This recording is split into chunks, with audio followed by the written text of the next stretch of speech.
सिया राम जय जय राम। नमस्कार अखंड भारत टीवी दर्शनार्थियों, मैं विशाखा शर्मा इस वक्त मौजूद हूँ अयोध्या में। आप सभी जानते हैं कि अयोध्या राम नगरी है। जी हाँ, इस वक्त जिसके दर्शन कराने के लिए मैं आप सभी लोगों को लेकर आई हूँ वह है कनक धाम। आइए चलते हैं अंदर, भवन के अंदर, और दिखाते हैं आपको कि कनक धाम के पीछे आखिरकार क्या इतिहास जुड़ा हुआ है। राम जन्मभूमि के उत्तर पूर्व में स्थित यह मंदिर अपनी कलाकृतियों के लिए बेहद ही मशहूर माना जाता है। ऐसी मान्यता है कि माता कैकेयी ने प्रभु श्री राम और देवी सीता को यह भवन उपहार स्वरूप दिया था तथा उनका व्यक्तिगत महत्व था। ये व्यक्तिगत महल उन लोगों का माना जाता है जो माता कैकेयी ने मुंह दिखाई पर माता जानकी जनक पुत्री सीता को दिया था। तो इस वक्त हम महल के अंदर आप लोगों को लेकर आए हैं। यह भी था कि ये जो पूरा भवन बना हुआ है ये पहले पूरा स्वर्ण भवन बना हुआ था। जिस वक्त माता कैकेयी ने इस भवन को माता जानकी को, माता सीता को, जनक नंदिनी को दिया था मुंह दिखाई में, उस वक्त पूरा ये स्वर्ण का है, स्वर्ण का महल था, स्वर्ण का भवन हुआ करता था।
तो महंत जी, ये जो धाम है कनक धाम अयोध्या में, जिसकी इतनी मान्यता है, इसके बारे में हमारे दर्शकों को कुछ बताइएगा। ये कनक महल है। इसकी ऐतिहासिक भूमिका, पृष्ठभूमि ये है कि वैसे अयोध्या तो मनना मानवेंद्र यह पुरी निर्मिता स्वयं, साक्षात ये है मनु जी के द्वारा बनाई गई पुरी है। उसके बाद में विसंगतियों ने तमाम थपेड़े खा करके कई प्रकार से इसको उलझाया, लेकिन इसके जो मूल स्थिति है कि ये कनक भवन इसका नाम क्यों है, तो कनक माने होता है सोना और भवन माने होता है महल। तो कनक मतलब सोने का महल। भगवान श्री राम जी जब विश्वामित्र जी के साथ में ताड़ुका इत्यादि का वध करने के लिए जंगल को पधारे, तो माँ कैकेयी ने सुना कि मेरे पुत्र ने इतना वीरता का कार्य किया है कि बड़े बड़े दुर्दांत राक्षसों का वध कर दिया है। तो उन्होंने अपने मन में विचार किया कि मेरा बालक आएगा तो मुझे उसे गिफ्ट दूंगी उसके वीरता के लिए। तो उन्होंने विश्वकर्मा को बुलाया और कहा कि एक ऐसा महल अयोध्या में विश्वकर्मा जी तैयार करो कि जो किंचित मात्र भी सोने से वंचित ना हो, अर्थात पूर्ण रूपेण 100% वो सोने का हो। तो श्री विश्वकर्मा जी ने बना दिया उसको। उसके बाद में ठाकुर जी की यात्रा वहीं से तो बंद नहीं हुई और आगे बढ़ गए वो। फिर जनकपुर गए। जनकपुर जाने के बाद में उन्होंने भगवान शिव का धनुष खंडन करके महाराज जनक की प्रतिज्ञा का पालन करके किशोरी जी का पाणी ग्रहण किया। और उसके बाद में फिर यहाँ जब आए तो माँ कैकेयी, माँ सुमित्रा, माँ कौशल्या और ये अन्य रानियाँ 700 रानियाँ थीं। तो वो सब मिलकर के किशोरी जी के मुखारविंद का दर्शन करने का जो विधान है, संस्कृति है, उसमें सब आई। तो माँ ने देखा, पहले कौशल्या मैया ने देखा, तो मुखारविंद देखा तो इतनी अभिभूत हुई। तो उन्होंने कहा कि बेटी, आपके मुख को देखने के बाद में आज मुझे ऐसा लगता है कि जिसको कई जन्म तपस्या करके मैंने पाया उसका नाम राम है, लेकिन आज मैं उस राम की माँ जरूर थी, लेकिन आज से मैं अपने राम के रामत्व को तुम्हें दे रही हूँ। आज से लोग कौशल्या का राम ना कह करके तुम्हें तुम्हारे सीताराम कहेंगे। ये उनके मुखारबिंद का दर्शन हुआ। उसके बाद में माँ कैकेयी ने जब देखा तो कैकेयी ने देखा तो कहा कि बेटी, मैं एक सुंदर महल का निर्माण कराई थी और मैंने विचार किया था कि मेरा श्री राम जब वापस आएगा तो मैं उसको भेंट करूंगी, लेकिन आज तुम्हारे मुखारबिंद को देखने के बाद में मुझे ऐसा लगता है कि इस पर न्यौछावर देने के लिए दुनिया में कोई ऐसी वस्तु नहीं जो तुझे दी जा सके, परंतु वही जो सोने का महल मैंने राम जी के लिए बनवाया था, आज उसकी चाबी मैं उसको ना दे करके, तो चूँकि तुम दोनों एक हो प्रिय प्रियतम, इसलिए मैं तुमको दे रही हूँ। और आज के बाद से तुम इसी कनक भवन में प्रिय प्रियतम हो करके बिहारी बिहारणी के रूप में बिहार करो। और तब से इसका नाम जो है कनक महल तभी से चला आ रहा है और आज भी उसी में इसकी प्रसिद्धि है और इसकी परिणति है, इसकी प्रसिद्धि है इसकी। जैसे कि आपने बताया कि कनक का मतलब होता है स्वर्ण, सोना, तो सोने का महल था पहले भी ये, तो इस वक्त ये पत्थर का मतलब बाहर का जो है कि आप तो बहुत पढ़े लिखे हैं, तो सवाल इस बात का है कि तब की परिस्थिति और आज की परिस्थिति में कितना अंतर हो गया। 86 आक्रमण हो चुके हैं अयोध्या में, समझ रहे हैं कि नहीं? कितने बार भारत को एक एक लोगों ने 21 बार लूटा है, हैं? आपने तो हिस्ट्री भी देखा है, पढ़ा है। तो ऐसी स्थिति में ये जो अभी आप देख रहे हैं, ये 5 किलोमीटर में अभी था, ये समझ रहे हैं, मुगल साम्राज्य में 5 किलोमीटर में केवल ये था कनक भवन, नहीं, फिर उसको तोड़ा गया। उसके बाद में ये ओरछा के नरेश थे, तो उनकी महारानी जी ने एक बार यहाँ आकर के सरजू जी में स्नान किया, तो उनको भगवान के प्रति इतनी प्यार, मतलब इतनी भक्ति जगी, तो उन्होंने कहा हम ठाकुर जी को यहाँ से ले करके जाएंगे। तो कहाँ ठाकुर जी मिले यहाँ? उसके बाद सरजू जी कह, उन्होंने कहा हम जाके प्राण दे देंगे, तो डूबने के लिए चली गई। तो जब उनका 21 दिन का अनशन पूरा हो गया, डूबने के लिए अंदर गई, तो जैसे इतने जल तक पहुँची, डूबी नहीं, उनके गोद में ठाकुर जी आ गए। तो उनकी गोद में ठाकुर जी आ गए, तो अब वो बड़ी प्रसन्न हुई, क्योंकि यहाँ दर्शन उन्होंने किया था, इसलिए उन्होंने कहा हम ठाकुर जी को लेकर के जाएंगे। फिर ठाकुर जी ने कहा कि हम चलेंगे यहाँ से, लेकिन केवल पुख्य नक्षत्र में चलेंगे, क्योंकि ज्योतिष में कहा गया सर्व सिद्ध करा पुख्या, तो पुख्य नक्षत्र में ही हम चलेंगे। तो अब चूंकि वो एक महीने में एक बार आता है, 27 नक्षत्र होते हैं, तो 27 दिन में उनका चक्कर घूमता है। तो ठाकुर जी जब एक महीने में केवल जब तक 24 घंटे या 18 घंटे 22 घंटे नक्षत्र होता था, तब तक उनकी यात्रा होती थी। शेष समय में महारानी और महाराजा के द्वारा रास्ते में नाच गान भंडारा उत्सव करके एक महीने होता था, फिर चलते। इस प्रकार से 5 साल में वहाँ पर वो पहुँचे हैं, यही ठाकुर जी, इन्हीं की कृपा से उनको प्राप्त हुए। तो वो ओरछा नरेश कहे जाते हैं। वहाँ जब पहुँचे वो, तो महारानी ने राजा के साथ में उनको ले जा करके पहले कहा था इनका मंदिर बना लिया जाए। तो वहाँ पहुँचे तो थोड़ा कम बना हुआ था, तो उनको अपने महल में विराजमान कर दिए। तो ठाकुर जी ने कहा हम उठने बैठने का उठेंगे नहीं, फिर जहाँ हम बैठेंगे वहीं बैठेंगे। तो राजमहल में बैठ गए वो। अब इसके बाद में मंदिर, जब दशरथ थे 5 बरस के, तो रावण आया मारने के लिए। बालों को मारने में क्या लगेगा, लेकिन दशरथ की चेहरा पर एक ऐसा आकृति था। रावण कहा कि थोड़े और इसको बड़ा होने दे तब मारेंगे, चला गया। और दशरथ पर ही नहीं, राजा जो रघु जिस वंश से, राम भगवान का 3 वंश है, इक्ष्वाकु वंश और रघुवीर वंश और राम भगवान का। तो रघुवीर पर भी रावण पूरा अटैक किया, और अटैक ऐसा किया कि उस समय राजा रघु सरयुग में स्नान कर रहे थे। तो रावण देखा कि सब लोग सूर्य को जल देता है, आगे से ही पीछे से दे रहा है, जरूर कोई सिद्ध पुरुष है। सोचा कि ठीक है, अभी तो सरयुग में है। और रावण इनके महल में हेल गया, महल में हेल गया और सौंसे जगह तलाशी लिया। तो रघु के पास, रावण तो ज्ञानी था, रघु के पास, रघु महाराज के पास एक ऐसा बाण था, उसी बाण से रावण की मृत्यु होती। रावण उसी को खोजने के लिए आया और धड़ाधड़ खोज के वो बाण को ले लिया, आकाश मार्ग से भाग गया। तब तक रघु महाराज जान गए, आए घर, पूछे। औरत कहे हमसे कुछ टोका टाका नहीं, किसी के साथ कुछ दुर्व्यवहार ना, खूब वचन बोला है, लेकिन खला सब जगह खोज लिया और बाण लेके भाग गया। रघु महाराज कहते हैं कि आखिर हमारे घर में तो हिल गया तो हमारी इज्जत तो समाप्त है। उसी समय रघु महाराज तुरंत मंत्र और तंत्र का प्रयोग करके चावल पर भेजा कि रावण जहाँ रहे 10 मस्तक पर बैठ के रावण को सिरहत करके ला रहा था। तंत्र घुर गया तेजी से, रघु महाराज पूछे कि क्या तुम फैल हो गया? नहीं महाराज, आपका मंत्र काम कर गया। आ रहा है रावण। रावण आ गया। रावण जब आ गया तो राजा रघु कहे कि अब तुम्हारी मृत्यु निश्चित है, कोई नहीं बचा पाएगा। क्यों तुम ऐसा किया? कहे कि ठीक, हम तो दंड के लायक हैं, लेकिन महाराज यह तो बता दीजिए कि जब मरने लगता है तो अंतिम इच्छा की पूर्ति की जाती है, और आप तो महादानी हैं, हम अपराध किए हैं, हम दंड के भागी हैं, आपके सामने खड़ा है, सही बात है, लेकिन अंतिम इच्छा तो पूर्ति की जा सकती है। राजा रघु कहे कि मेरे दरबार से ऐसा कोई खाली होता है, तुम्हारी क्या इच्छा है, मांगो। वही रावण कहा कि हम अपनी गलती को स्वीकार करते हैं, हमको प्राण दान दे दीजिए। तो राम रघु दानी थे, वचनबद्ध थे, अब क्या करते, दे दिए, लेकिन कहे कि पुनः ऐसा गलती नहीं करना।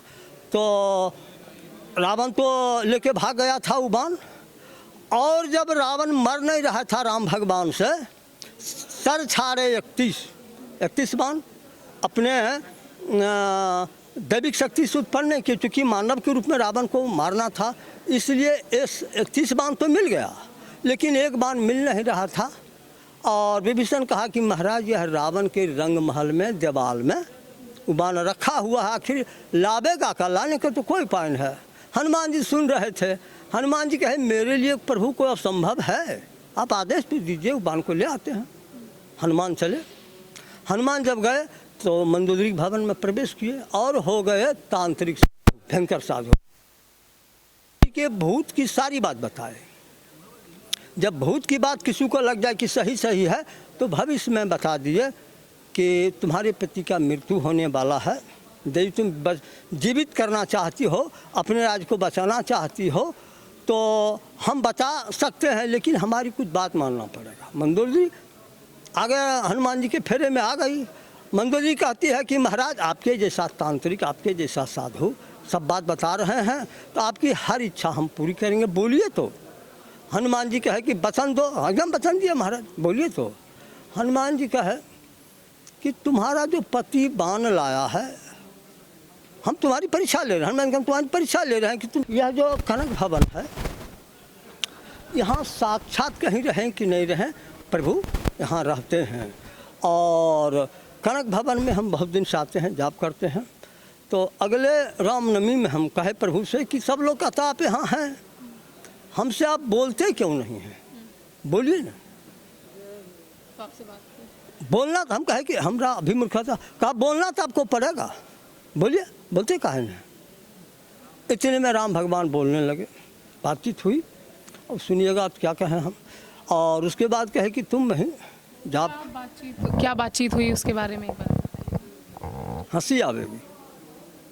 हम चाहते हैं कि दर्शक सुनना चाहते हैं कि आपकी जब बात हुई, क्योंकि लाखों दर्शक इस तरीके के एक मूवमेंट का इंतज़ार करते हैं, पर आपके साथ वो घटित हुआ, तो जनता सुनना चाहेगी। एक बार आप बताइएगा कि क्या था वो, क्या हैं। हंसिएगा। खैर हमारी कोई इच्छा नहीं थी, मन में कुछ भाव तो था, लेकिन उसकी कोई इच्छा नहीं। जब ही राम बोले, कहे कि तुमको हम प्रधानमंत्री बना देंगे, क्योंकि मेरे मन में है कि राष्ट्र हमारा सबल हो।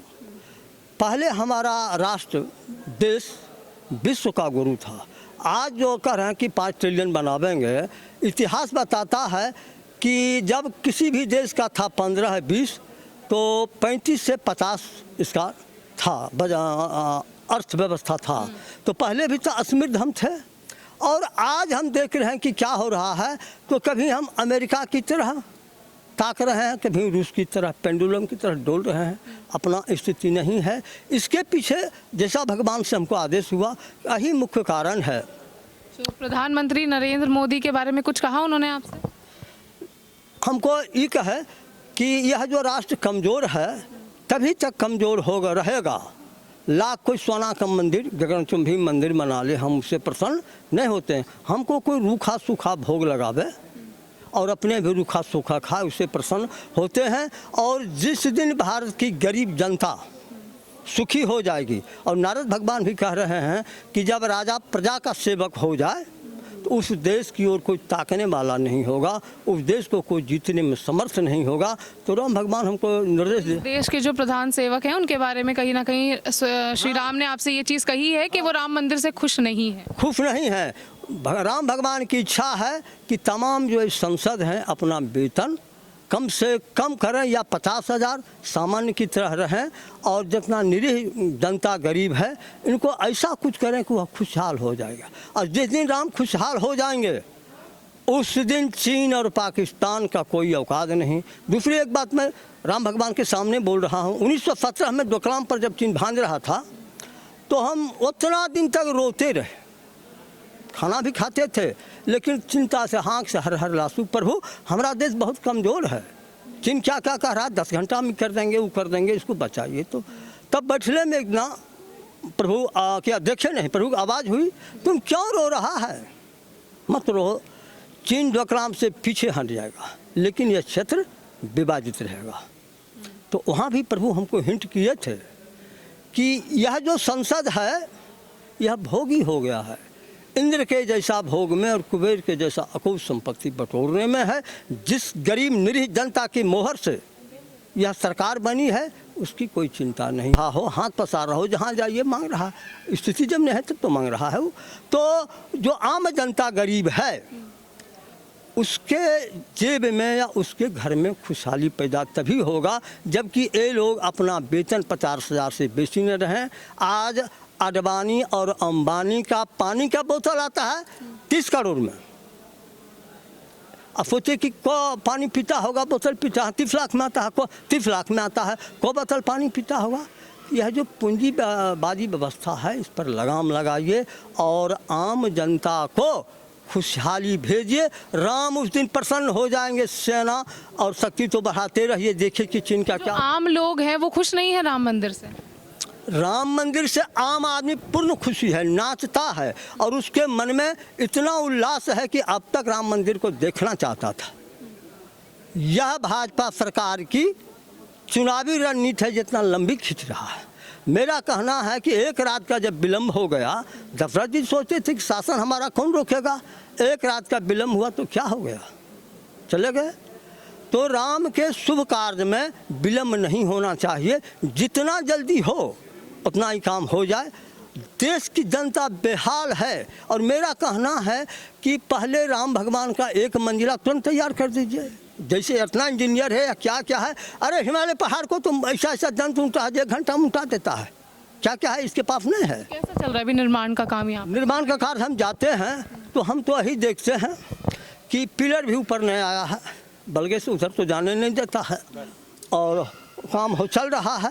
तो हमको लगता है कि इनकी चुनावी रणनीति, जैसे कांग्रेस मंदिर के साथ राजनीति किया, जब कोर्ट का फैसला आ गया उस दिन से भाजपा की सरकार भी राजनीति कर रही है। चुनाव को इसको जो राजनीति है, निर्माण का काम नहीं हो रहा है। इसलिए हम कहते हैं कि जैसा हो वैसा मंदिर बनावे, हमको कोई एतराज़ नहीं है, लेकिन जल्दी मंदिर बन जाए।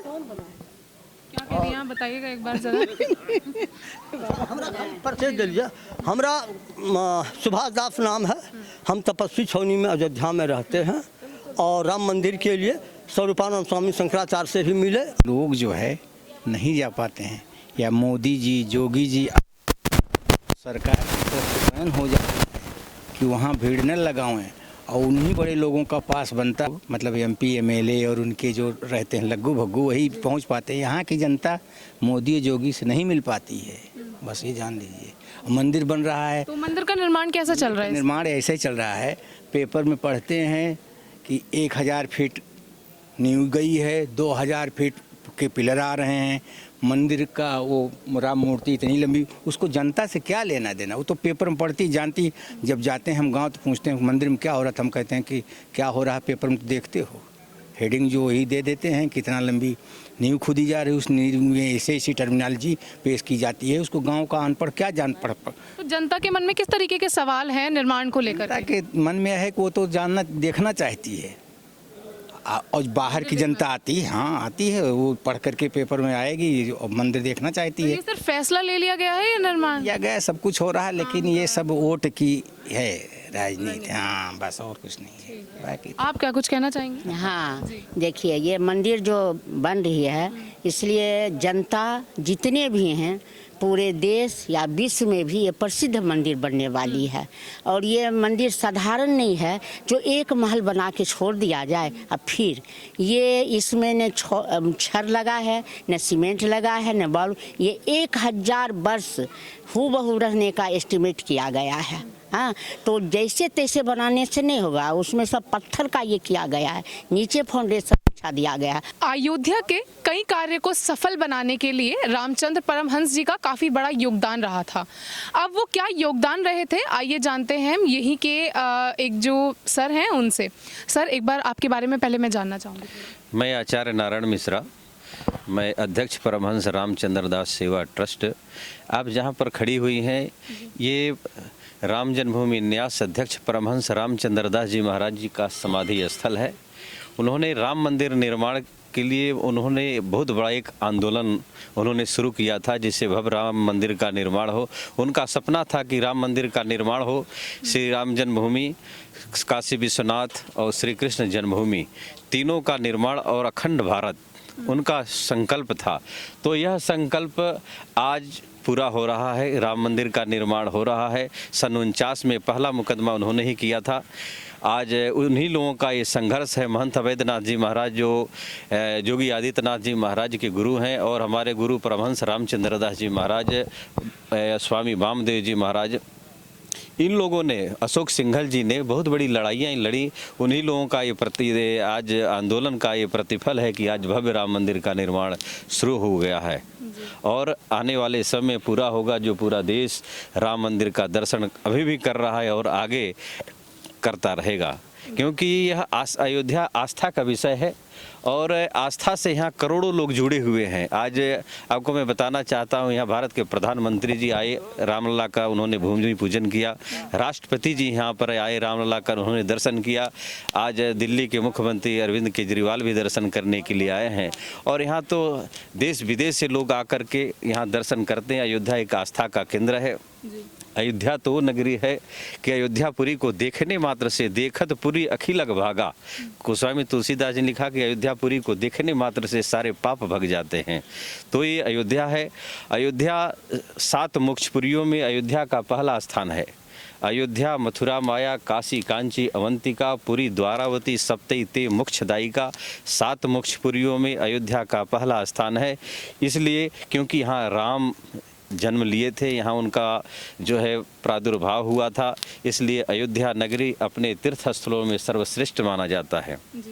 और जी, तीर्थ स्थलों में सर्वश्रेष्ठ माना जाता है। 7 मोक्षपुरियों में पहला स्थान है और अयोध्या जो है सरजू के तट पर, और भगवान राम यहीं प्रकट हुए थे। जहाँ राम होंगे वहाँ तो समझिए पवित्र भूमि है ही। तो यह पवित्र भूमि का दर्शन करने मात्र से सारे पाप भग जाते हैं। यहाँ का दर्शन करने से, यहाँ का भगवान का दर्शन करने से, यहाँ पूजन करने से, गोस्वामी तुलसीदास जी ने तो यहाँ तक लिखा कि कोटि कल्प काशी बसे, मथुरा कल्प 1000, एक निमित्त सरजू जी बसे तुलय ने तुलसीदास। करोड़ कल्प तक जो काशी में रहने से फल है, 1000 कल्प तक मथुरा में रहने से जो फल है, और वो फल जो है मात्र सरजू के तट पर निमित्त मात्र, जितना पलक झपकने में समय लगता है उतने का फल बराबर है। तो ये 7 मोक्षपुरियों में सर्वश्रेष्ठ है अयोध्या। और अयोध्या का भारत के प्रधानमंत्री और यशस्वी मुख्यमंत्री योगी आदित्यनाथ के द्वारा अयोध्या का ये सर्वांगीण विकास जो आप देख रही हैं शुरू हो चुका है, ये हो रहा है। अगर समय और उनको अगर मिलता है तो अयोध्या का एक अलग ही दृश्य होगा और अयोध्या का विकास हो रहा है, इस तरह से होता रहेगा। हम लोगों का ये विश्वास है। जैसे कि यहाँ पर अयोध्या में अंतर्राष्ट्रीय बस अड्डा भी बन रहा है, लगभग पूरा ही हो चुका है अंतर्राष्ट्रीय एयरपोर्ट, और जगह जगह बिजली, पानी, सड़क की सारी व्यवस्था LED से चारों तरफ ये जगमगा रहा है। आप देख रही हैं कि जो स्वच्छता दिख रहा है ये उन्हीं का दिन है। तो इसलिए हम लोग ये चाहते हैं कि अयोध्या का सर्वांगीण विकास हो रहा है और होगा भी, हम लोगों को ये पूरा विश्वास है। जैसे विकास की काफ़ी बातें आपसे हमने की और आपने बताया भी हमें इस जगह के बारे में, और आप इस जगह के अध्यक्ष भी हैं मिश्र जी। एक और प्रश्न था मेरा आपसे, वो ये था कि कहीं ना कहीं अभी हम लोग जिस तरीके से सर्वे कर रहे हैं अयोध्या में, हमें कुछ जानने को मिला था कि जो भव्य निर्माण चल रहा है राम मंदिर का, वो सही तरीके से नहीं चल रहा है। मतलब बहुत समय से उसका यही कहा जा रहा है कि निर्माण चल रहा है पर काम नहीं हो पा रहा है। उसके बारे में भी आप कुछ बताइएगा। देखिए, आपको बताना चाहते हैं, बनाने में किसी कोई भी चीज़ अगर बनाया जाएगा तो समय लगेगा। कारण है बिगाड़ने में समय लगता है। जैसे बड़ी बिल्डिंग है, इसको जैसे भी लगा करके 1 घंटे में तोड़ करके अलग कर दीजिए, लेकिन जब बनाना होगा तो इसमें समय लगेगा। तो बनाने में समय लगता है, बिगाड़ने में समय नहीं लगता। क्योंकि यह जो है 1000 वर्ष उसका देखा जा रहा है, किसी भी तरीके से इसमें कोई कमी ना आए। 1000 वर्ष तक की उसमें दिया जा रहा है कि इसमें किसी भी तरीका कोई राम मंदिर में जो बन रहा है वह टिकाऊ रहे, मजबूत हो और ठोस हो, इसका दृष्टिगत रखते हुए वो बनाया जा रहा है, इसलिए समय लग रहा है उसमें। सरयू नदी के बारे में काफ़ी सुना है हम लोगों ने, और इसके बारे में काफ़ी चीज़ें पढ़ी भी मैंने, और जो कुछ चीज़ें मेरे सामने आई वो थी गंदगी की, जो यहाँ को लेकर, इस नदी को लेकर थी। तो उसके बारे में भी कि उसके लिए क्या चल रहा है यहाँ पर, सफाई और उसका। देखिए, सरयू जी गंदी नहीं है, सरयू जी तो स्वच्छ हैं। यहाँ तो स्नान करने से अर्थ धर्म काम मोक्ष चारों की प्राप्ति होती है। जो लोग गंदगी नहीं मानते हैं, गंदगी सरयू जी को गंदा मानते हैं, तो वो तो गलत है। और गंदगी करना नहीं चाहिए, स्वच्छ तो रखना चाहिए। हमारे यहाँ तो सरयू जी स्वच्छ हैं, इसमें किसी भी तरह की कोई गंदगी नहीं। सरकार की तरफ से किसी तरह की कोई मदद नहीं, सरकार की तरफ से स्वच्छता के लिए सरयू जी में कोई गंदगी नहीं, तो स्वच्छता की जरूरत नहीं है। जहाँ स्वच्छता की आवश्यकता है वहाँ स्वच्छता का काम चल रहा है। यहाँ बड़े पैमाने पर अच्छा काम चल रहा है, और आने वाला समय अच्छा होगा, मुझे पूरा भरोसा है और विश्वास भी है। ये सरयू नदी की काफ़ी मान्यता है सर। एक और प्रश्न था मेरा आपसे कि इसमें स्नान करने के क्या मायने हैं, और श्रद्धालु किस आस्था से यहाँ पर स्नान करते हैं? देखिए, अयोध्या राम जी का तो दर्शन लोग करते हैं, जब तक सरयू का स्नान न करें तो पूरा नहीं होता है। कारण है, जिस तरह से हमारे यहाँ गंगा जी पवित्र हैं, गंगा जी का उत्पत्ति जो भगवान विष्णु के चरण से इनकी उत्पत्ति हुई है, तो हमारे वो श्रेष्ठ माने जाते हैं। जो गंगा में जो स्नान करता है उसको अर्थ धर्म काम मोक्ष चारों की प्राप्ति होती है। उसी तरीके से सरयू जी जो है, यहाँ जो सरयू जी में स्नान करता है उसको अर्थ धर्म काम मोक्ष चारों की प्राप्ति होती है। हमने एक श्लोक पहले भी आपको सुनाया कि कोटि कल्प काशी बसे मथुरा कल्प 1000, एक निमित्त सरयू जी बसे तुलय न तुलसीदास। तो यहाँ जो व्यक्ति जिस इच्छा से आता है उसका इच्छा पूरा होता है, और माता सरयू जी की कृपा से वह पूरा होता है, उसमें किसी भी तरह का कोई संदेह नहीं है। कितने एकड़ में, कितनी जगह में ये मतलब ये जो घाट है ये फैला हुआ है, इसके बारे में भी आप? देखिए, घाट जहाँ आप खड़ी हैं, यहाँ पर जो है, यहाँ से लेकर गुप्तार घाट जो है, यहाँ से लगभग 15-20 किलोमीटर में लगभग ये किनारे किनारे घाट बना हुआ है। और बाकी योगी जी की योजना है कि घाट जहाँ नहीं है वहाँ बनाया जाएगा जी। और कौन सा ऐसा समय होता है जब श्रद्धालुओं की भीड़ या उमड़ी नजर आती है सबसे ज्यादा? अयोध्या में श्रद्धालुओं की भीड़ यहाँ पर कार्तिक में परिक्रमा होता है, 14 कोसी परिक्रमा होता है, पंचकोसी परिक्रमा होता है। तो परिक्रमा के समय लोग यहाँ आते हैं और सरयू जी में स्नान करते हैं। और सरयू जी के विषय में एक चीज़ और मैं आपको बताना चाहता हूँ, तीर्थराज प्रयाग, ये रामनवमी के दिन वह काले घोड़े पर सवार होकर के आते हैं। सरयू जी में स्नान करने के बाद वह अपने पूरे दिव्य स्वरूप में आ जाते हैं। इसकी मान्यता ये है कि जो लोग तीर्थराज प्रयाग में स्नान करते हैं तो स्नान करने से उनके पाप धुलने की वजह से वह काले पड़ जाते हैं, पाप से तीर्थराज प्रयाग जो है काले पड़ जाते हैं। और जब सरयू जी में स्नान करते हैं रामनवमी के दिन तो अपने दिव्य स्वरूप में वो आ जाते हैं। तो सारे पाप जो है सरयू जी में धुल करके वो चले जाते हैं। फिर एक मान्यता ये भी है कि सरयू जी पूछी कि तीर्थराज प्रयाग तो यहाँ हमें पाप धो करके चले जाते हैं, तो मेरा उद्धार कैसे होगा, मेरा पाप कहाँ धुलेगा। तो भगवान राम ने माता सरयू से जो है कहे कि नहीं ये संतों के चरण रज से तुम्हारा जो है उद्धार हो जाएगा, तुम्हें कहीं जाने की ज़रूरत नहीं है। तो यहाँ जो जिस इच्छा से आता है उसकी सभी इच्छाएं पूर्ण होती हैं।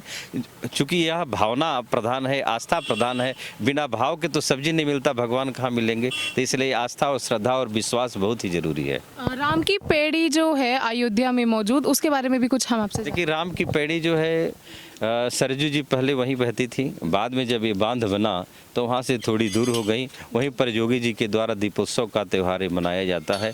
प्रतिवर्ष वहाँ दीपक जलाया जाता है और हर जगह से लोग आते हैं, दीपक जलाते हैं। अपनी मन्नत जो भी होता है माता सरजू जी से, नागेश्वर नाथ भगवान शिव से, राम जी से करते हैं, उनका पूरा होता है। इसी आस्था और विश्वास के साथ वो यहाँ आते हैं।